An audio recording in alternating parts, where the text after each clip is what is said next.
মুখ থেকে শোনা ঝরা বাণী, কাজ কর্ম তার হাদিস ও জানি। পছন্দ ভালো লাগা প্রেম নির্ভুল, পছন্দ ভালো লাগা প্রেম নির্ভুল, মৌন সমর্থন হাদিসের ফুল। হাদিসের সেই ফুল বুকে নিয়ে যারা মাতিয়ে তুলেছে আজ পৃথিবীর পাড়া, গে যাই তাদের আজ হাজারো সানা।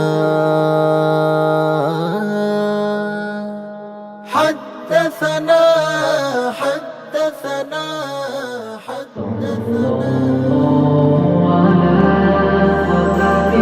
আসসালামু আলাইকুম ওয়া রাহমাতুল্লাহি ওয়া বারাকাতুহু। বিসমিল্লাহ ওয়াল হামদুলিল্লাহ ওয়াস সালাতু ওয়াস সালামু আলা রাসূলিল্লাহ ওয়া বা'দ। সুপ্রিয় দর্শক শ্রোতা, কাছে দূরে বিশ্ব জুড়ে যে যেখান থেকে এই মুহূর্তে আমাদেরকে দেখছেন, আপনাদের প্রত্যেককে জানাচ্ছি আন্তরিক প্রীতি, শুভেচ্ছা ও মুবারকবাদ। শুরু করছি ইলমে হাদিস বিষয়ক দেশের প্রথম Islamic mega reality show BRB নিবেদিত হাদ্দাসানা সিজন 2। অনুষ্ঠানের title sponsor BRB cable industries, powered by BRB hospitals limited, co sponsor MRS industries limited. তৃতীয় ও চতুর্থ রাউন্ড শেষে ফলাফল পর্ব থেকে আমরা হাতে পেয়েছি টপ 6 প্রতিভাকে। প্রিয় দর্শক শ্রোতা, এই 6 প্রতিভাকে প্রতিযোগিতার স্বার্থে আরও একবারের মতো বিভক্ত করা হয়েছে তিনটি গ্রুপে। সেই 3টি গ্রুপের আজকে প্রথম গ্রুপের প্রতিযোগিতা অনুষ্ঠিত হবে ইনশাআল্লাহ তাআলা। তো আর দেরি নয়, এই পর্যায়ে শুরু করা যাক। আলহামদুলিল্লাহ আলহামদুলিল্লাহ। শুরু করছি 22তম পর্ব। আজকের এই পর্বে ইমাম নাসাই রহমতুল্লাহি আলাইহির গ্রুপের হয়ে অংশগ্রহণ করবে 2 জন প্রতিযোগী। ডেকে নিচ্ছি স্টেজে পটুয়াখালীর বন্ধু মুহাইমিনুল ইসলাম আল মুহাইয়্যিব। হাদিস তো হিরোই আলোকিত। আসসালামু আলাইকুম ওয়া রাহমাতুল্লাহি ওয়া বারাকাতুহু। ওয়ালাইকুম আসসালাম ওয়া রাহমাতুল্লাহি ওয়া বারাকাতুহু। ভালো আছেন?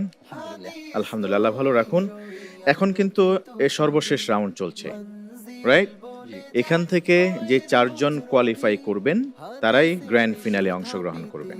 যাব আরেকজনকে ডাকবার জন্য, কাফিল উদ্দিন, কক্সেস বাজারের প্রতিভা কাফিল উদ্দিন। সমাধান হাদিসের সুধা পেতে। আসসালামু আলাইকুম ওয়া রাহমাতুল্লাহি ওয়া বারাকাতুহু। ওয়ালাইকুম আসসালাম ওয়া রাহমাতুল্লাহি ওয়া বারাকাতুহু। কাফিল উদ্দিন ভালো আছেন? জি আলহামদুলিল্লাহ। আল্লাহ ভালো রাখুন। প্রিয় দর্শক শ্রোতা, এই পর্যায়ে স্টেজে এসে আসন গ্রহণ করবার জন্য অনুরোধ করছি বিজ্ঞ বিচারক প্যানেল এবং আমন্ত্রিত সম্মানিত অতিথিকে। সাহাবারা সেই পথ ধরে জীবনের প্রতিক্ষণ আলোকিত করে জুলুমত ছেড়ে দিয়েছে ছিল ফদিলাতুল শেখ শাহ মোহাম্মদ ওয়ালিউল্লাহ হাফিজাহুল্লাহ, চেয়ারম্যান, ওয়া বিহি ক্বালা হাদ্দাসানা। আসসালামু আলাইকুম ওয়া রাহমাতুল্লাহি ওয়া বারাকাতুহু। ফদিলাতুল উস্তাজ প্রফেসর ডক্টর মোহাম্মদ শামসুল আলম, সম্মানিত ভাইস চ্যান্সেলর, ইসলামী আরবি বিশ্ববিদ্যালয়, ঢাকা। আসসালামু আলাইকুম ওয়া রাহমাতুল্লাহি ওয়া বারাকাতুহু। ওয়ালাইকুম আসসালাম ওয়া রাহমাতুল্লাহি ওয়া বারাকাতুহু। ফদিলাতুল শেখ মুহাদ্দিস মাহমুদুল হাসান হাফিজাহুল্লাহ, সম্মানিত খতিব, বাইতুল আমান জামে মসজিদ, ঢাকা। আসসালামু আলাইকুম ওয়া রাহমাতুল্লাহি ওয়া বারাকাতুহু। ওয়ালাইকুম আসসালাম ওয়া রাহমাতুল্লাহি ওয়া বারাকাতুহু। বিজ্ঞ বিচারক, আপনাদেরকে সুস্বাগতম জানাচ্ছি। এবার পরিচিত হব সম্মানিত অতিথির সাথে। মুহতারাম মোহাম্মদ মাসুদ হোসেন খান, সম্মানিত চিফ এক্সিকিউটিভ অফিসার, হুজুবাইজা গ্লোব কোম্পানি লিমিটেড। আসসালামু আলাইকুম ওয়া রাহমাতুল্লাহি ওয়া বারাকাতুহু। ওয়ালাইকুম আসসালাম ওয়া রাহমাতুল্লাহি ওয়া বারাকাতুহু। আহলান ওয়া সাহলান, আপনাকে সুস্বাগতম জানাচ্ছি চমৎকার আয়োজনে। এবার শুরু করব আজকের পর্বের আনুষ্ঠানিকতা। শুরুতেই রয়েছে হুজ্জিয়াতুল হাদিস বা হাদিসের মাধ্যমে দালিলিক প্রামাণিকতা সেগমেন্ট। এই সেগমেন্টে প্রতি পর্বের মতো আজও থাকবে একটি গুরুত্বপূর্ণ বিষয়, যে বিষয়ে 2 জন প্রতিযোগী 3 মিনিট করে কথা বলার সময় পাবেন। তাদেরকে প্রমাণ করতে হবে কোরআনের পাশাপাশি হাদিসকেও মানতে হবে। যদি শুধু কোরআনকে গ্রহণ করি, হাদিসকে বাদ দেই, কোনোভাবেই আমরা দ্বীন ইসলামকে মানতে পারবো না, প্রকৃত ঈমানদার হতে পারবো না। তবে তা প্রমাণ করবেন একটি গুরুত্বপূর্ণ বিষয়ে দিয়ে, সেটি হচ্ছে গবাদি পশুর যাকাত। আজকের সাবজেক্ট গবাদি পশুর যাকাত। গুরুত্বপূর্ণ এই বিষয়ে কথা বলবে ইন্টারন্যাশনাল ইসলামিক ইউনিভার্সিটি চট্টগ্রামের ছাত্র মুহাইমিনুল ইসলাম আল মুহিত, ও একই বিষয়ের উপরে পরবর্তীতে কথা বলবে দারুল উলুম মুঈনুল ইসলাম হাটহাজারী মাদ্রাসার ছাত্র কাফিল উদ্দিন। শুরুতে কথা বলবেন মুহাইমিনুল ইসলাম আল মুহাইয়াত। نحمده ونصلي على رسوله الكريم أما بعد فأعوذ بالله من الشيطان الرجيم بسم الله الرحمن الرحيم وأقيموا الصلاة وآتوا الزكاة واركعوا مع الراكعين আজকে আমার আলোচনার মূল প্রতিপাদ্য বিষয় হচ্ছে গবাদি পশুর জাকাত। মহান আল্লাহ তাআলা কোরআনে কারিমে প্রায় শতাধিক জায়গায় জাকাতের কথা বললেও তিনি জাকাতের কথা, জাকাত কিভাবে দিবে, কোন জাকাত কিভাবে হবে সে ব্যাপারে কোরআনে কোথাও উল্লেখ করেননি। জাকাতের বিভিন্ন প্রকার আছে, যেমন স্বর্ণের জাকাত, রৌপ্যের জাকাত, সম্পদের জাকাত, তেমনইভাবে গবাদি পশুরও জাকাত আছে, যেটা আমাদেরকে অবশ্যই দিতে হবে। তো এই ব্যাপারে যদি আমরা দেখতে চাই তাহলে আমাদেরকে চলে যেতে হবে রাসূল সাল্লাল্লাহু আলাইহি ওয়াসাল্লামের হাদিসের দিকে। তো আমরা যদি হাদিসের দিকে ফিরে যাই তাহলে আমরা প্রথমেই দেখতে পাই যখন আবু বকর রাদিয়াল্লাহু তাআলা আনহু আনাস ইবনে মালিক রাদিয়াল্লাহু তাআলা আনহুকে বাহরাইনের গভর্নর হিসেবে পাঠালেন, তখন তাকে একটি চিঠি লিখে দিলেন যেখানে গবাদি পশুর জাকাত সম্পর্কে বিধিবিধান লেখা ছিল। তো উটের জাকাত কীরকম হবে সে ব্যাপারে লেখা ছিল যে 5টি উটের নিচে জাকাত নেই, অর্থাৎ একজন ব্যক্তির কাছে যদি 5টি উট থাকে তাহলে সে একটি বকরি দেবে। এভাবে করে 24টি পর্যন্ত সে বকরি দিয়ে আদায় করবে। অতঃপর 25 থেকে 35 পর্যন্ত একটি বিনতে মাখদ দিবে, তারপর 36 থেকে 45 পর্যন্ত একটি বিনতে লাবন দিবে, তারপর 46 থেকে 60 পর্যন্ত একটি হিক্কা দিবে, তারপর 61 থেকে 75 পর্যন্ত একটি জাজা দিবে, এবং 76 থেকে 90 পর্যন্ত 2টা বিনতে লাবন দিবে, 91 থেকে 120 পর্যন্ত 2টা হিক্কা দেবে।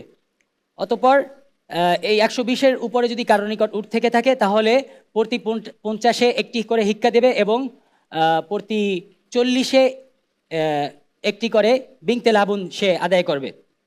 তারপর যদি আমরা দেখতে পাই যে গরুর জাকাত কি, গরুর জাকাত সম্পর্কে বলা হয়েছে হাদিসে যে 30টির কমে গরুর জাকাত আদায় হবে না, অর্থাৎ একজন ব্যক্তির কাছে যদি 30টি গরু থাকে তাহলে সে একটি তাবিঈ দেবে, মানে 30টি থেকে 39 পর্যন্ত। তারপর 40 থেকে 59 পর্যন্ত তিনি একটি মুসিন্না আদায় করবেন।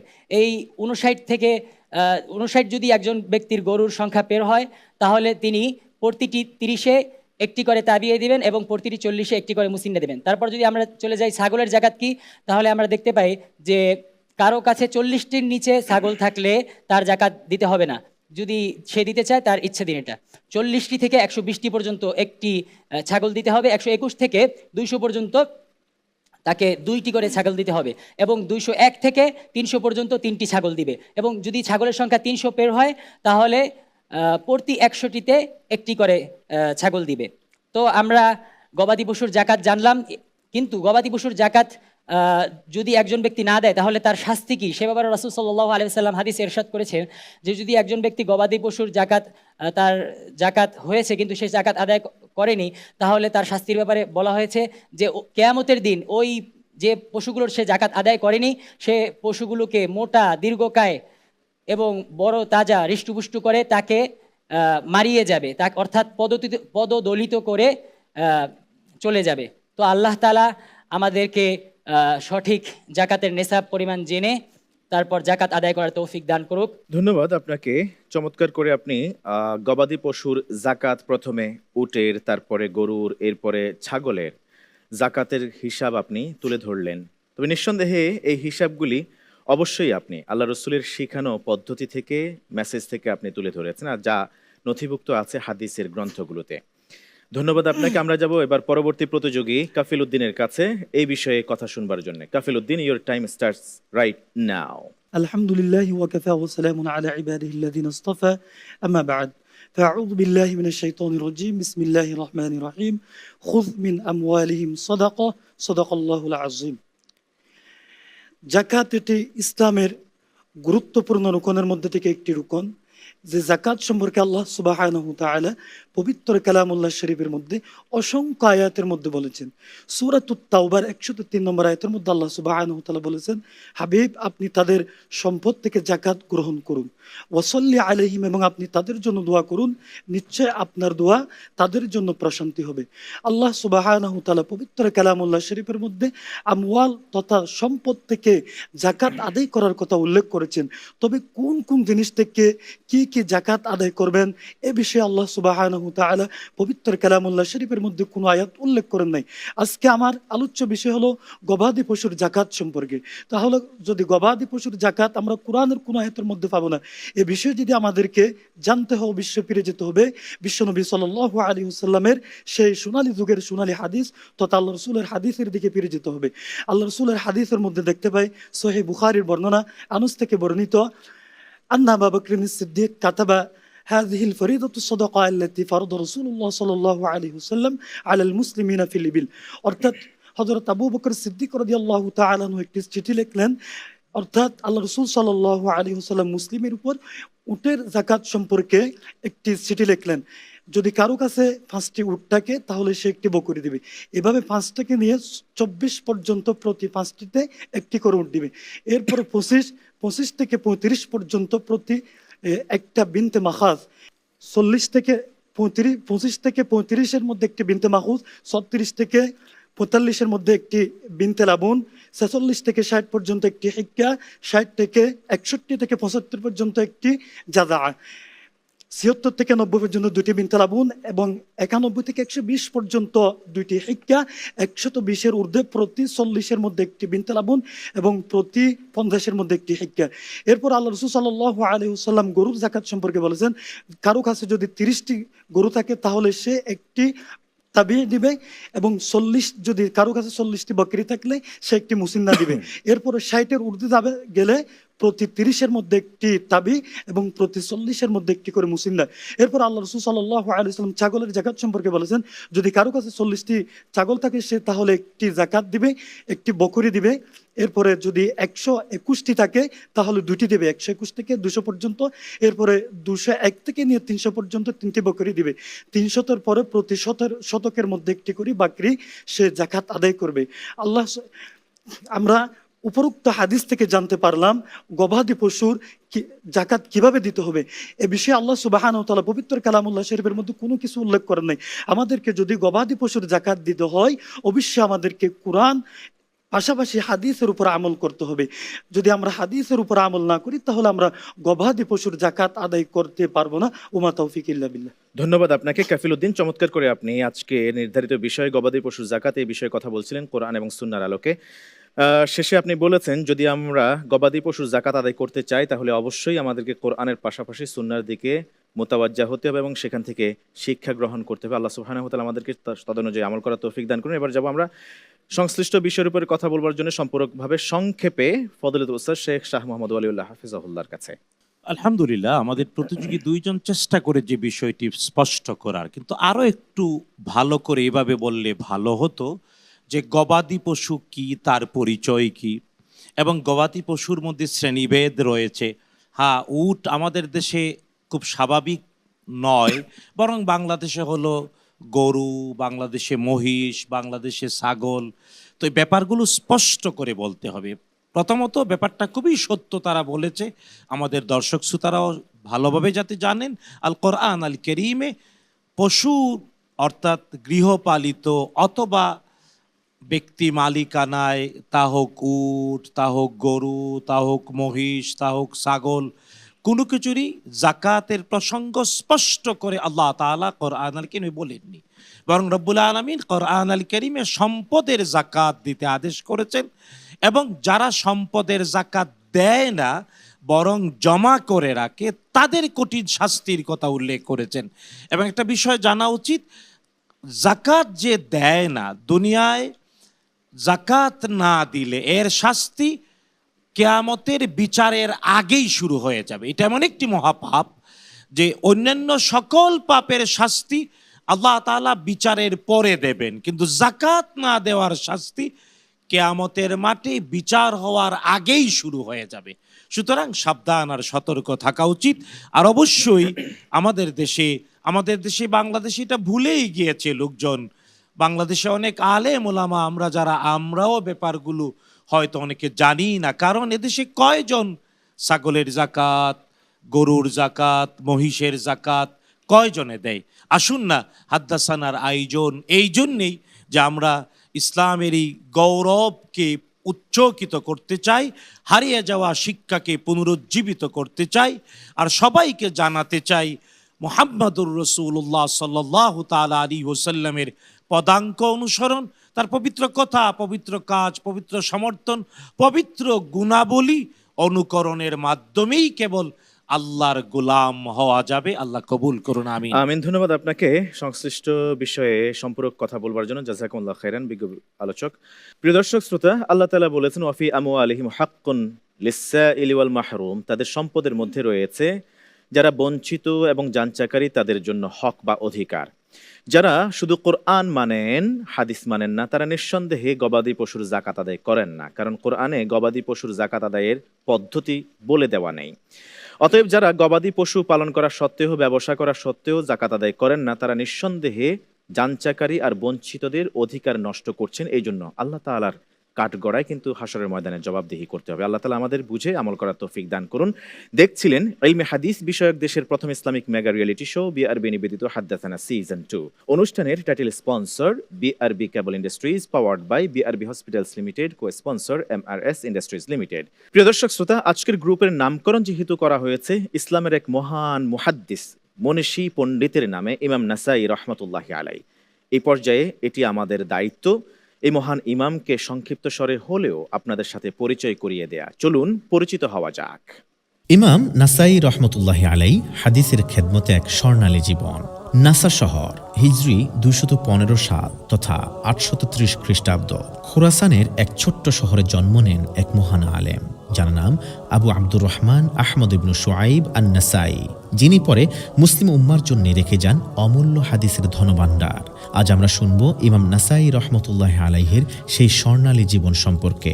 ইমাম নাসাই রহমতুল্লাহ আলাইহির শৈশব থেকেই হাদিসের প্রতি গভীর ভালোবাসা ও আগ্রহ ছিল। তার পরিবার ছিলেন ইসলামী শিক্ষায় সমৃদ্ধ। ছোটবেলা থেকেই তিনি পাণ্ডিত্যের পথে যাত্রা শুরু করেন। মাত্র 15 বছর বয়সে তিনি জ্ঞান অর্জনের জন্য প্রথম যাত্রা শুরু করেন নাসা থেকে। তার শিক্ষার মূল উদ্দেশ্য ছিল নবী মুহাম্মদুর রাসূলুল্লাহ সাল্লাল্লাহু আলাইহি ওয়াসাল্লামের হাদিস সংগ্রহ করা এবং সেগুলোর নির্ভুলতা যাচাই করা। তিনি ইরাক, হিজাজ, মিশর এবং সিরিয়া পর্যন্ত ভ্রমণ করেন, যেখানে তিনি অসংখ্য বিখ্যাত শায়েখের কাছ থেকে হাদিস সংগ্রহ করেন। তার শিক্ষকদের মধ্যে অন্যতম ছিলেন ইমাম বুখারী রহমতুল্লাহি আলাইহি, ইমাম মুসলিম রহমতুল্লাহি আলাইহি ও ইমাম আহমদ ইবনু হাম্বল রহমতুল্লাহি আলাইহিম।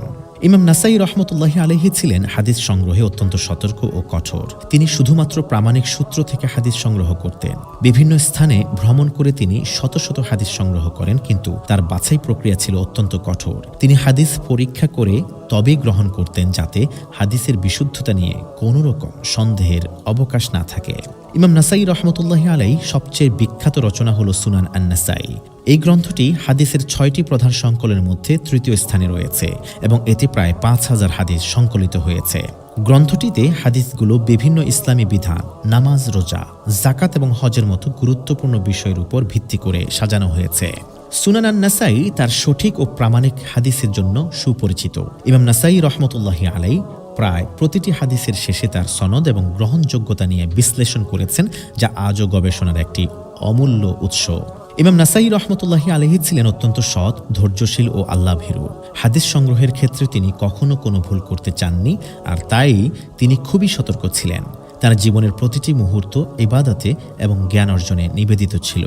ইমাম নাসাই রহমতুল্লাহি আলাইহির জীবনের শেষ দিকটা কেটেছে মিশরে। হাদিসের জ্ঞান এবং তার অবদান তাকে সারা মুসলিম বিশ্বে সম্মানের আসনে বসিয়েছিল। 915 খ্রিস্টাব্দ মোতাবেক 303 হিজরিতে মহান এই ইমাম ইন্তিকাল করেন। ইন্না লিল্লাহি ওয়া ইন্না ইলাইহি রাজিউন। তাকে ইসলামের অন্যতম সেরা মুহাদ্দিস হিসেবে শ্রদ্ধা করা হয়। ইমাম ইবনু হাজার আল আসকালানী রহমতুল্লাহি আলাইহি তার সম্পর্কে বলেছিলেন, ইমাম নাসাই ছিলেন এমন একজন মুহাদ্দিস যিনি সততা এবং নির্ভরযোগ্যতা বজায় রেখে হাদিস সংগ্রহ করেছেন।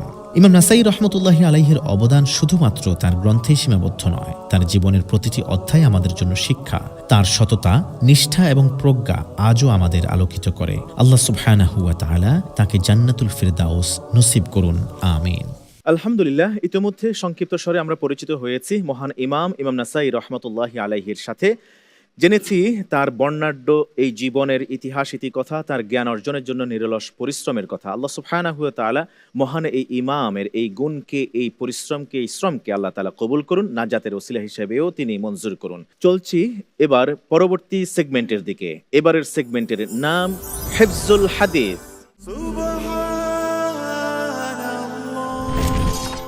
ওয়াবিহি ক্বালা হাদ্দাসানা প্রকাশন থেকে প্রকাশিত সংকলিত গ্রন্থ হাদিসে কুদসি, যেখানে সন্নিবেশন করা হয়েছে সর্বোচ্চ বিশুদ্ধতার নীতিতে উত্তীর্ণ এমন 170টি হাদিস। সিলেবাসভুক্ত করা হয়েছে দ্বিতীয় আসরের জন্য 100টি হাদিস। সেখান থেকে বিজ্ঞ বিচারকগণ প্রশ্ন করেছেন প্রথম, দ্বিতীয়, তৃতীয়, চতুর্থ রাউন্ডে। সবকটি রাউন্ডেই প্রশ্নের ধরন ছিল ভিন্ন। এবারও এই পঞ্চম রাউন্ডে এসে আমরা এনেছি আংশিক পরিবর্তন। এবার একজন বিজ্ঞ বিচারক প্রশ্ন করবেন একজন প্রতিযোগীকে। বিজ্ঞ বিচারকগণ প্রশ্ন করবেন এবার একটি হাদিসের অর্থের কিছু অংশ বাংলায় বলবেন। প্রতিযোগীর দায়িত্ব হবে আরবিতে সেই হাদিসকে পাঠ করা, তবে রাবির নাম থেকে শুরু করতে হবে, কোন কিতাবে উৎকলিত হয়েছে তাও জানাতে হবে। এটার পরেই অর্থ তর্জমা পেশ করতে হবে। যদি বিজ্ঞ বিচারক যাকে প্রশ্ন করেছেন 30 সেকেন্ডের মধ্যে, আধা মিনিটের মধ্যে তিনি সেখান থেকে আরবি পড়তে না শুরু করেন, চ্যালেঞ্জ করবেন প্রতিদ্বন্দ্বী যিনি আছেন তিনি। ঠিক আছে? তিনি যদি আবার 30 সেকেন্ডের বেশি দেরি করে ফেলেন চ্যালেঞ্জ করার পরে, তারও মাইনাস হবে 5 মার্কস। আর ওই সময়ের মধ্যে শুরু করে শেষ করতে পারলে তাহলে তার জন্য +5 মার্কস যুক্ত হবে। তো শুরু করা যাক। প্রিয় দর্শক শ্রোতা, ইন্টারন্যাশনাল ইসলামিক ইউনিভার্সিটি চট্টগ্রামের ছাত্র, পটুয়াখালীর প্রতিনিধি মুহাইমিনুল ইসলাম আল মুহিতকে দিয়ে বিজ্ঞ বিচারক প্রশ্ন করবেন ফজলাতুল উস্তাজ প্রফেসর ডক্টর মাওলানা শামসুল আলম হাফেজাহুল্লাহ। বিজ্ঞ বিচারক, আমি একটা হাদিসের আংশিক অনুবাদ বলছি। বান্দাকে কিয়ামতের দিন সর্বপ্রথম যার সম্পর্কে জিজ্ঞাসাবাদ করা হবে তা হলো নিয়ামত সমূহ। আল্লাহ তাকে বলবেন, আমি কি তোমাকে শারীরিক সুস্থতা দান করিনি? عن أبي هريرة رضي الله تعالى عنه قال قال رسول الله صلى الله عليه وسلم إن أول ما يسأل عنه يوم القيامة يعني العبد من النعيم أن يقال له ألم نصح لك جسمك ونرويك من الماء البارد رواه الترمذي। হযরত আবু হুরায়রা রাদিয়াল্লাহু তাআলা আনহু হতে বর্ণিত, তিনি বলেন, কিয়ামতে একজন বান্দাকে সর্বপ্রথম যে বিষয়টি সম্পর্কে প্রশ্ন করা হবে তা হচ্ছে তার নেয়ামতসমূহ সম্পর্কে। তিনি বান্দাকে বলবেন, হে বান্দা, আমি কি তোমাকে সুস্থ শরীর দান করিনি? আমি কি তোমাকে শীতল পানি পান করাইনি? এই উক্ত হাদিসটি ইমাম তিরমিজি তার গ্রন্থে স্থান দিয়েছেন।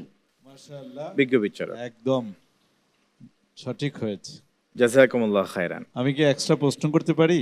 নিশ্চয়ই।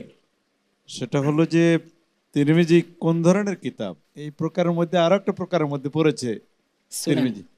মাশাআল্লাহ, একই সাথে তিরমিজি, জামে এবং সুনান। সহিহ বুখারীও কিন্তু জামে এবং সুনান। মাশাআল্লাহ, ভালো করেছে। আমরা তাহলে এবার যাব পরবর্তী প্রতিযোগীর কাছে। এবারের প্রতিযোগী কাফিল উদ্দিন, দারুল উলুম মুঈনুল ইসলাম, হাটহাজারী মাদ্রাসার ছাত্র। প্রস্তুত? ইনশাআল্লাহ। প্রশ্ন করবেন ফদিলাতুল শাইখ মুহাদ্দিস মাহমুদুল হাসান হাফেজাহুল্লাহ। মাশাআল্লাহ, কফিল উদ্দিন কেমন আছেন? জি খুব আলহামদুলিল্লাহ। চিন্তিত মনে হচ্ছে।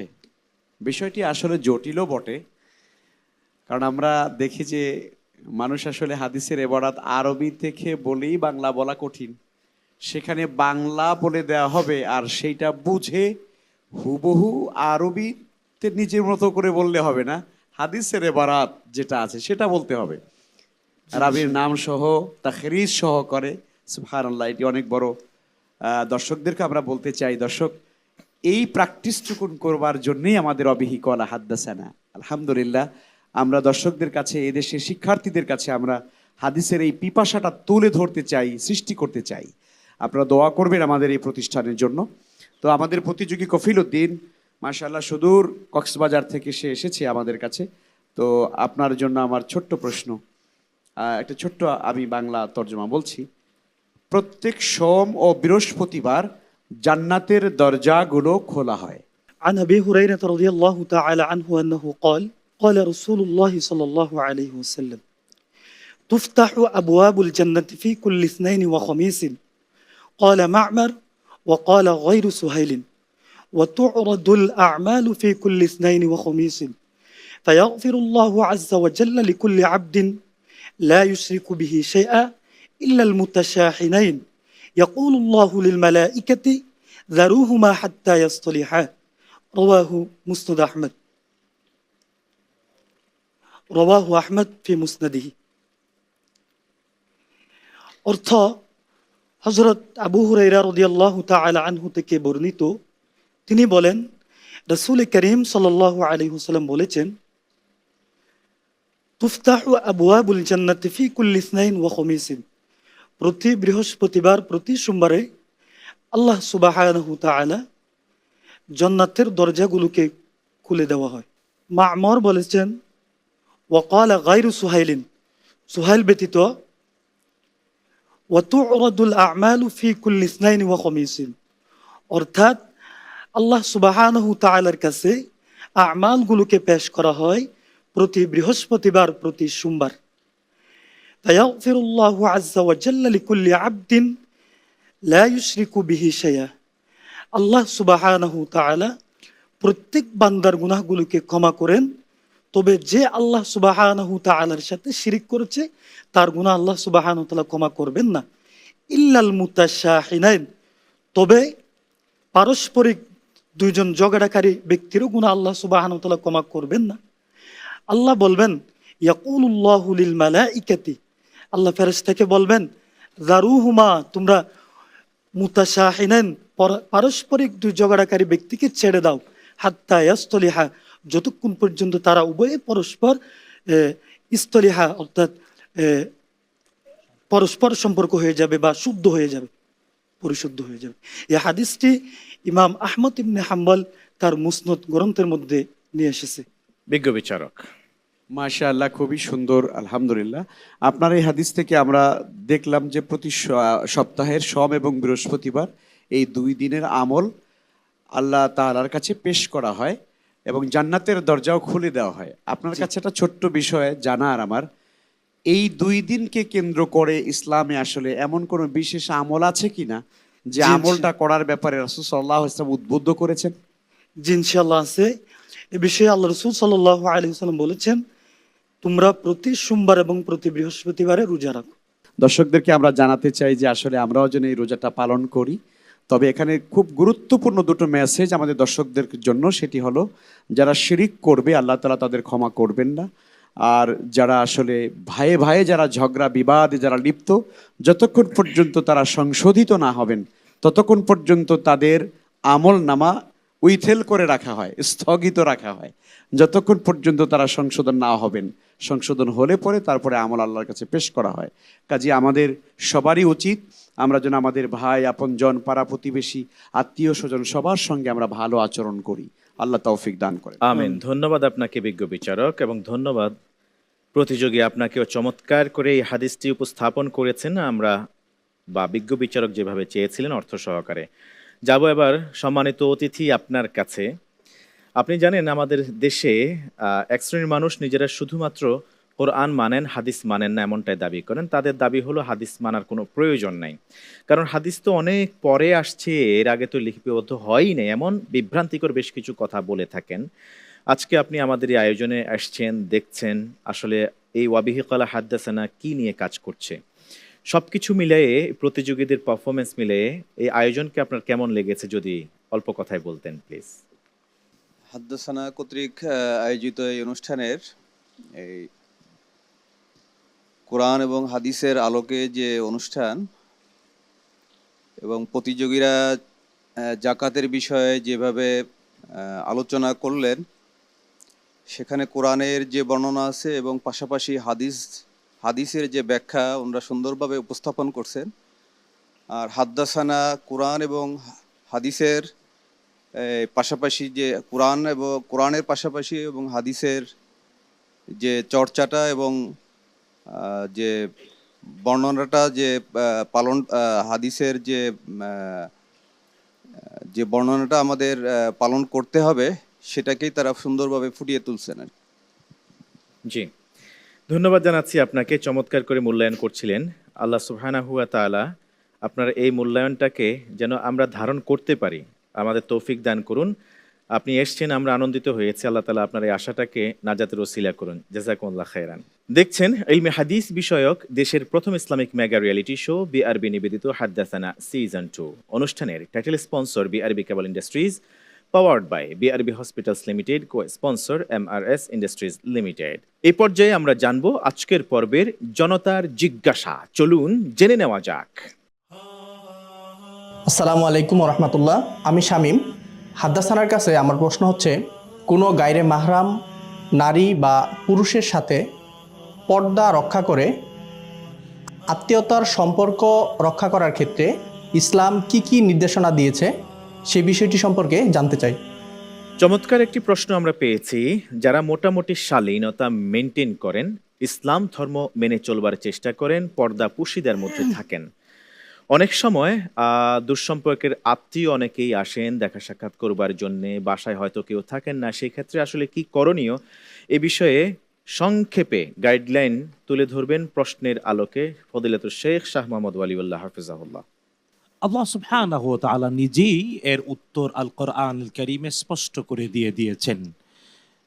বিশেষ করে নারীরা পুরুষ তার প্রতিও প্রযোজ্য, তবে নারীদের ক্ষেত্রে রব্বুল আলামিন বলেছেন নারীরা কথা বলতে গিয়ে এমন কোনো আত্মীয় যদি আসেন, জিয়ারতকারী আসেন, খোঁজখবর নিতে আসেন, তাহলে এত নম্র অথবা কুমনীয়তার সাথে কথা বলবে না যাতে করে ফায়াতমাউল্লাযী ফি কলবিহি মারাদ, যার আত্মায় অসুস্থতা আছে সে তৃপ্তি পায়। তার মানে আত্মার অসুস্থতা রয়েছে এমন ব্যক্তি তৃপ্তি পায় এমন কোনো কাজ করা যাবে না। অবশ্যই এই চেতনাটা রক্ষা করতে হবে। প্রশ্নকারী যা বুঝাতে চেয়েছেন কোরআন আল কারীম তার মূল জায়গায় হিট করেছে। সুতরাং আমরা বলবো অবশ্যই মাহরাম দুই ধরনের, একটা চিরন্তন মাহরাম, আরেকটা হলো ক্ষণস্থায়ী মাহরাম, আরেকটা আছে না একেবারে গায়রে মাহরাম। সুতরাং যারা মাহরাম, যাদের সাথে বিবাহ চিরন্তন নিষিদ্ধ, তাদের সাথে কথা বলবে, যোগাযোগ করবে ভদ্রতার ভিতরে। হ্যাঁ, যাদের সাথে সাময়িক কেবল মাহরাম, নির্দিষ্ট শর্ত লঙ্ঘন হলে মাহরাম আর থাকে না, তাদের সাথে অবশ্যই পর্দা রক্ষা করবে শরিয়া যেভাবে নির্দেশ করেছে এবং ভদ্রতার সাথে। আর 3 নাম্বার, যারা একেবারেই গায়ের মাহরাম, তাদের সাথে অবশ্যই শরীয়ী বিধান পালন করতে হবে, শরীয়তের এই বিষয়গুলো নিশ্চিত করে ভদ্রতার সাথে সামাজিক আইন কানুনের ভিত্তিতে। কারণ প্রত্যেক সমাজ ভদ্রতাকে ধারণ করে, কিছু আইনি বাস্তবতাকে প্রতিষ্ঠিত রাখে এবং বৈধ অবৈধের সীমারেখা টেনে দেয়। সামাজিক বৈধ অবৈধতাও রয়েছে, শরীয়ী বৈধ অবৈধতাও রয়েছে। সুতরাং এই বিষয়গুলো যদি কেউ খেয়াল করে তার সমস্যা হয় না, বরং আত্মীয়তার সম্পর্কও সুরক্ষিত থাকে, সমাজটাও সুদৃঢ় থাকে। ধন্যবাদ আপনাকে, চমৎকার জবাব দিয়েছেন। আশা করছি জনতার জিজ্ঞাসার আজকের এই পর্বের দর্শক প্রশ্নকারী তার উত্তর পেয়েছেন। জাযাকুমুল্লাহ খায়রান। যাচ্ছি এবারের আজকের সর্বশেষ সেগমেন্টে। এবারের সেগমেন্ট প্রশ্নোত্তরে ইলমুল হাদিস। যেহেতু আমরা আমাদের এই জার্নির শেষের দিকে, এখন যে রাউন্ডটি চলছে এটি ক্রিটিক্যাল একটি রাউন্ড। এখান থেকেই টপ 6 থেকে বাছাই করে টপ 4 কোয়ালিফাই করবে গ্র্যান্ড ফিনালের জন্যে। সেহেতু হিফজুল হাদিসের মধ্যে আপনারা দেখেছেন সেই সেগমেন্টে আনা হয়েছিল কিছু ব্যতিক্রম প্রশ্ন এবং নিয়ম কানুন। এই পর্যায়ে এই সেগমেন্টও থাকছে ভিন্নতা। প্রতিযোগিতার নিয়ম, এবার প্রশ্ন করা হবে 7টি। প্রথমে 1, 2 এবং 3 এই 3টি প্রশ্নে থাকবে 2টি করে অপশনস, এবং 4, 5, 6 এই 3টি প্রশ্ন যখন করা হবে কোনো অপশনস থাকবে না, সরাসরি জবাব দিতে হবে প্রতিযোগীদেরকে। এবং 7ম প্রশ্নটি একজন প্রতিযোগী তিনি নিজে থেকে সবচেয়ে কঠিন যে প্রশ্নটি আছে তার কাছে, তবে সিলেবাসের ভিতর থেকে প্রশ্ন করবেন তার প্রতিদ্বন্দ্বী প্রতিযোগীকে। ভাইস ভার্সা, তিনিও তার সময়ে তাকে একটা প্রশ্ন করবেন সবচেয়ে কঠিন যেটা মনে হয় অবশ্যই সেটা আমাদের এই 3টি সিলেবাসের ভিতর থেকে। প্রশ্নের মান বন্টন, প্রথম 6টি প্রশ্নের জন্য 3 মার্কস করে 3 6 18 নম্বর, এবং প্রতিযোগী দ্বয় একে অপরকে যেই প্রশ্নটি করবেন তার জন্য 2 নম্বর। এক্ষেত্রে আরেকটি বিষয় আছে, নিয়ম, যদি কোনো প্রতিযোগী উত্তর ভুল দিয়ে থাকেন, তার বিপরীত পাশের প্রতিদ্বন্দ্বী প্রতিভা যদি মনে করেন তিনি চ্যালেঞ্জ করবেন, এর উত্তর ভিন্নটা হবে, তাহলে তিনি চ্যালেঞ্জ করতে পারবেন। এই ক্ষেত্রে মান বন্টন হবে যেভাবে, সেটা হলো যিনি ভুল করেছেন তার কোনো মাইনাস হবে না, তবে যিনি চ্যালেঞ্জ করার পরে ভুল করবেন তার -3 কিংবা 2 প্রশ্নের ধরন অনুযায়ী হয়ে যাবে। আর যদি চ্যালেঞ্জকারী প্রতিযোগীর উত্তর সঠিক হয়ে যায় তাহলে সমান সংখ্যক নম্বর তার নম্বরের সাথে যোগ হয়ে যাবে। শুরুতে আমরা প্রশ্ন করব মুহাইমিনুল ইসলাম মুহিতের জন্যে। আপনার জন্যে প্রথম প্রশ্ন, শয়তানের ধোঁকায় কারা বেশি প্রভাবিত হয়? অপশনস লাগবে? মূর্খ আবেদরা। অপশন ক বিদআতিরা, অপশন খ মূর্খ আবেদরা। চ্যালেঞ্জ? নো, আপনার এই উত্তর সঠিক হয়েছে। আপনার জন্যে দ্বিতীয় প্রশ্ন, কার শাসনামলে যায়েদ ইবনে সাবিত রাদিয়াল্লাহু আনহুর হাদিস সমূহের সংকলন তৈরি করা হয়? অপশন লাগবে? মারওয়ান ইবনুল হাকাম রাদিয়াল্লাহু। ফাইনাল? চেঞ্জ করবেন? অপশন চাইবেন? দিতে পারেন। ক মারওয়ান ইবনু হাকাম, খ ওমর ইবনু আব্দুল আজিজ। চ্যালেঞ্জ করবেন না? আপনার দেওয়া এই উত্তর ভুল হয় নাই, সঠিক হয়েছে। আপনার জন্য তৃতীয় প্রশ্ন, রাসূলুল্লাহ সাল্লাল্লাহু আলাইহি ওয়াসাল্লাম সাহাবী আবু যর আল গিফারি রাদিয়াল্লাহু তাআলা আনহুর 2টি বৈশিষ্ট্যের কথা বলেছেন যেগুলো কখনো তার থেকে আলাদা হয়নি। কি সে 2টি গুণ? নিঃসঙ্গতা ও সততা। ফাইনাল? সততা ও নিঃসঙ্গতা, জ্ঞান ও স্থিরতা। আপনার দেওয়া এই উত্তরটি সততা ও নিঃসঙ্গতা। সঠিক হয়েছে। আলহামদুলিল্লাহ। আর কোনো অপশন নয়, পরপর আরো 3টি প্রশ্ন করা হবে উইদাউট অপশনস, রাইট? আপনার জন্য চতুর্থ প্রশ্ন, উম্মুল মুমিনিন উম্মু সালামা রাদিয়াল্লাহু আনহা তার প্রথম স্বামী আবু সালামা ও সন্তান সালামার বিরহে পুরো 1 বছর মক্কার উপকণ্ঠে একটি স্থানে বসে সকাল থেকে সন্ধ্যা পর্যন্ত কাঁদতেন। ওই স্থানটার নাম কি? আত্তাহ। Final? You have a chance. সঠিক হয়েছে। আলহামদুলিল্লাহ। পঞ্চম প্রশ্ন, আবু সাঈদ আল খুদরি রাদিয়াল্লাহু তাআলা আনহু থেকে বর্ণিত কয়টি হাদিস ইমাম মুসলিম রাহমাতুল্লাহি আলাইহি এককভাবে তার গ্রন্থে স্থান দিয়েছেন?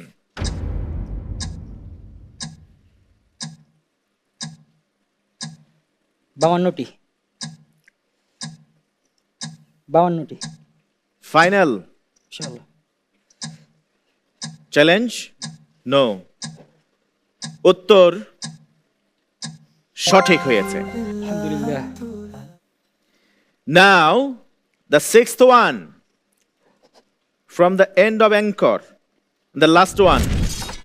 হিজরতের পথে রাসূলুল্লাহ সাল্লাল্লাহু আলাইহি ওয়াসাল্লাম কাকে একখানা নিরাপত্তা নামা লিখিয়ে দিয়েছিলেন? সুরাকা ইবনে মালিক মুদলিজি রাদিয়াল্লাহু তাআলা আনহু। ভেবে দেখুন। হযরত সুরাকা ইবনে মালিক মুদলিজি। ফাইনাল? জি, তিনি। You can take this opportunity. শুধু একটা আদিত্য সঠিক। আপনার দেওয়া এই উত্তরটি সঠিক হয়েছে। আলহামদুলিল্লাহ। নাও একজন প্রতিযোগী আরেকজনকে প্রশ্ন করবেন। প্রতিযোগী কাফিল উদ্দিন প্রশ্ন করবেন যা এই সিলেবাসের মধ্যে আছে, এবং সেই উত্তরটি সঠিক কিনা এটা আপনাকেই বলতে হবে, পরে আমরা ইন্টেলিজেন্ট টিম দিয়ে যাচাই করব। রাসূল করিম সাল্লাল্লাহু আলাইহি ওয়াসাল্লাম কোন সাহাবীকে মামা বলে ডাকতেন? কোন সাহাবীকে মামা বলে ডাকতেন? মামা বলে ডাকতেন? হযরত সাদ ইবনে আবি ওয়াক্কাস রাদিয়াল্লাহু তাআলা। ফাইনাল? ইনশাআল্লাহ। Huge time still remaining. You can change your options. সাদ ইবনে আবি ওয়াক্কাস। Full and final? ইনশাআল্লাহ। ওকে, সঠিক। ইন্টেলিজেন্ট টিম, চেক করা হোক।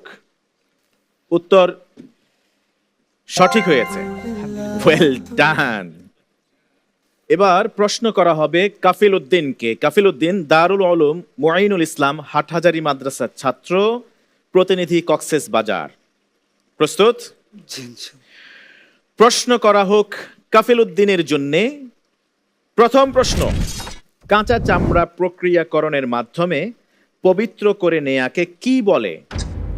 তোর দাবাগত। ফাইনাল জি ইনশাআল্লাহ। চ্যালেঞ্জ, তহারাত, দাবাগাত। আপনার এই উত্তর সঠিক হয়েছে। আলহামদুলিল্লাহ। দ্বিতীয় প্রশ্ন, হুদাইবিয়ার সন্ধিপত্র কে লিখেছিলেন? হযরত আলী রাদিয়াল্লাহু তাআলা আন। ফাইনাল জি। চ্যালেঞ্জ, আব্দুল্লাহ ইবনে মাসউদ, আলী ইবনে আবি তালিব রাদিয়াল্লাহু আনহুমা। আপনার বলা উত্তর সঠিক হয়েছে। আলহামদুলিল্লাহ। তৃতীয় প্রশ্ন, কোন তাবিঈ একটি মাত্র হাদিস জানার জন্য একটানা কয়েক দিন ও কয়েক রাত সফর করেছিলেন? হযরত সাঈদ ইবনুল মুসাইয়্যিব রাদিয়াল্লাহু তাআলা আন। ফাইনাল জি। চেঞ্জ, চ্যালেঞ্জ, অপশনস, সাঈদ ইবনে জুবাইর, সাঈদ ইবনুল মুসাইয়্যিব রাহমাতুল্লাহি আলাইহিমা। আপনার উত্তর সঠিক। আলহামদুলিল্লাহ। এখন থেকে বাকি তিনটি প্রশ্নে আর কোনো অপশনস থাকছে না।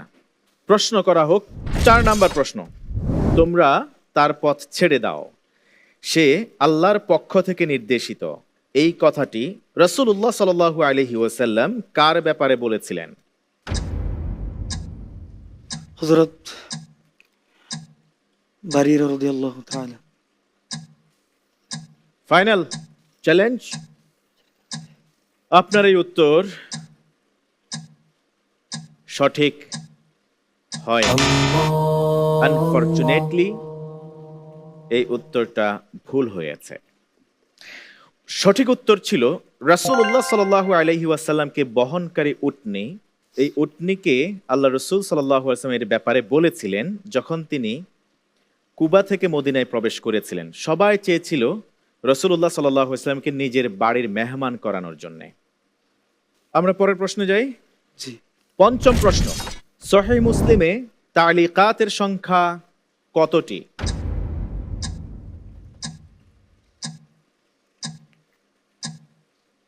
তালিকাতের সংখ্যা প্রায় 2টি। চেঞ্জ করবেন না? না। আপনার এই উত্তর সঠিক হয়েছে। আলহামদুলিল্লাহ। ষষ্ঠ প্রশ্ন, আবু সাঈদ আল খুদরি রাদিয়াল্লাহু তাআলা আনহু থেকে বর্ণিত সর্বমোট কয়টি হাদিস ইমাম বুখারী রাহমাতুল্লাহি আলাইহি তার গ্রন্থে স্থান দিয়েছেন? 62টি। ফাইনাল জি। চ্যালেঞ্জ, কি চ্যালেঞ্জ? জি না, নিব না। আচ্ছা, আপনার এই উত্তরটি সঠিক হয়েছে। আলহামদুলিল্লাহ। প্রতিদ্বন্দ্বীর প্রশ্ন প্রতিযোগীকে প্রশ্ন, প্রখ্যাত তাবিঈ হযরত কাবুল আহবার রাহিমাহুল্লাহ এর মৃত্যু সন কত? তিনি কত হিজরি সনে মৃত্যুবরণ করেছেন? প্রখ্যাত তাবিঈ হযরত কাবুল আহবার। তিনি 32 হিজরিতে মৃত্যুবরণ করেছেন। আপনি কি চেঞ্জ করবেন এই উত্তর? না। করবেন না? কত? ঠিক আছে। 32। ইন্টেলিজেন্ট, উত্তর সঠিক হয়েছে। ধন্যবাদ কাফিল উদ্দিন, আপনাকে চমৎকার প্রশ্ন কটির জবাব দিয়েছেন, জাযাকুমুল্লাহ খাইরান। বিজ্ঞ বিচারক, আমরা শেষ করব, আপনাদের মূল্যায়ন নিশ্চয়ই শেষ হয়েছে। আমরা ইনশাআল্লাহ তাআলা জানবো ফলাফল পর্বে ইনশাআল্লাহ তাআলা। সম্মানিত অতিথি, এই চমৎকার আয়োজনের আপনি একজন সারথি হয়েছেন, আসছেন এখানে, আমরা আপনাকে ধন্যবাদ জানাচ্ছি, জাযাকুমুল্লাহ খাইরান। ধন্যবাদ জানাচ্ছি প্রতিযোগী আপনাকে কাফিল উদ্দিন এবং মুহাইমিনুল ইসলাম আল মুহিত, আপনাকেও চমৎকার পারফর্ম করেছেন, জাযাকুমুল্লাহ খাইরান। প্রশ্নোত্তরে ইলমুল হাদিসের এই সেগমেন্টের প্রশ্ন এবং উত্তরের পর্ব শেষ হয়েছে। এবার জানিয়ে দেব দর্শকের জন্য আজকের বরাদ্দকৃত প্রশ্নটি। ইমাম নাসাই রহেমাহুল্লাহ কত হিজরিতে ইন্তেকাল করেছিলেন? প্রিয় দর্শক, আপনার যদি এই উত্তরটি জানা থাকে, ওয়াবিহি ক্বালা হাদ্দাসানার ফেসবুক পেজ, ইউটিউবের কমেন্ট অপশনে গিয়ে সহজ উত্তরটি লিখে দিন। লটারির মাধ্যমে বিজয়ীকে নির্বাচিত করা হবে, ঘোষণা করা হবে। পরবর্তী পর্বে ইনশাআল্লাহ তাআলা থাকছে আকর্ষণীয় গিফট হ্যাম্পার। প্রিয় দর্শক শ্রোতা, আপনারা দেখছিলেন ইলমে হাদিস বিষয়ক দেশের প্রথম Islamic mega reality show BRB নিবেদিত হাদ্দাসানা সিজন 2 পঞ্চম রাউন্ডের প্রথম পর্বের প্রতিযোগিতা। অনুষ্ঠানের title sponsor BRB cable industries, powered by BRB hospitals limited, co sponsor MRS industries limited, আয়োজক প্রতিষ্ঠান ওয়াবিহি ক্বালা হাদ্দাসানা। আজ এ পর্যন্তই। ইনশাআল্লাহ তাআলা দেখা হবে পরের পর্বে। থাকবো পরবর্তী গ্রুপের প্রতিভাদের সাথে নিয়ে আলোকিত এই মঞ্চে। আপনারাও চেষ্টা করুন কোরআন এবং সুন্নাহর আলোয় নিজেদের জীবনকে আলোকিত করতে। এই প্রত্যাশায় ওয়াসসালামু আলাইকুম ওয়া রাহমাতুল্লাহি ওয়া বারাকাতুহু। حدثنا